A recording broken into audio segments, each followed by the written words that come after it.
অনেকে আমাকে বকা দিয়েছে, আপনি কাবিলা বাড়ি কেন মারছেন? আমি, পলাশ, আমাদের সুমলি ভাই, সবাই প্রত্যেকটা আর্টিস্ট, মিঠু আপা, সবাই আসলে গল্পে না ইনভলভ হয়ে গেছিলাম।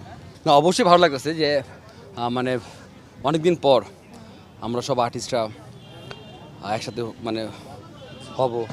মানে এটা আসলে একটা মানে প্রতিযোগিতা না, এটা গেট টুগেদার বলা যায় আর কি। তো ভালো লাগতেছে আর কি। এবং আমাদের টিমের মানে প্রত্যেকটা টিমের মানে এক একজন মেন্টর আছে। আমাদের টিমে যেমন রাজ ভাই, কোনো টিমে আমাদের সেলিম ভাই, তারপর প্রবীর দা আছে, অংশ ভাই আছে। তো এই তো ভালো লাগা তো আছেই।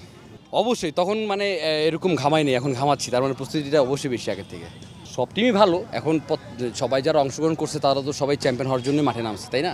তো আমরাও ইনশাল্লাহ আমাদের টিম অন্য টিমের থেকে আমার মনে হয় বেটার। সো আশা করি আমরা জিতবো ইনশাল্লাহ। আর হেরে গেলে তো হেরেই গেলাম, সমস্যা নেই।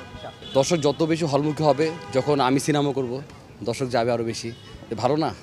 অনেক মানে বা অনেক অডিয়েন্স মানে ভাই ব্রাদার যারা দেখছে হোসেনের গল্প আমাদের রুমেল ভাই বানাইছে, তো সবাই বলছে যে ভাই আপনার পলাশ ভাই এত হাসান কেন, মানে কাঁদাইলেন, আপনাদের থেকে এটা আশা করি নাই। তো এরকম অনেকে আমাকে বকা দিয়েছে, আপনি কাবিলা বাড়ি কেন মারছেন? মানে হোসেনও ভুলে গেছে আবার, মানে এরকম আর কি অনেক হয়েছে। তো এটা আসলে দর্শকদের ভালোবাসা। আসলে তখন মোটামুটি আমি, পলাশ, আমাদের সুমলি ভাই, সবাই প্রত্যেকটা আর্টিস্ট, মিঠু আপা, সবাই আসলে গল্পে না ইনভলভ হয়ে গেছিলাম। তো আসলে ওই অনুভূতিটা আসলে কি বলবো, যে মনে হচ্ছে আসলে হোসেন মারা গেছে, এই জন্য আমি দায়ী।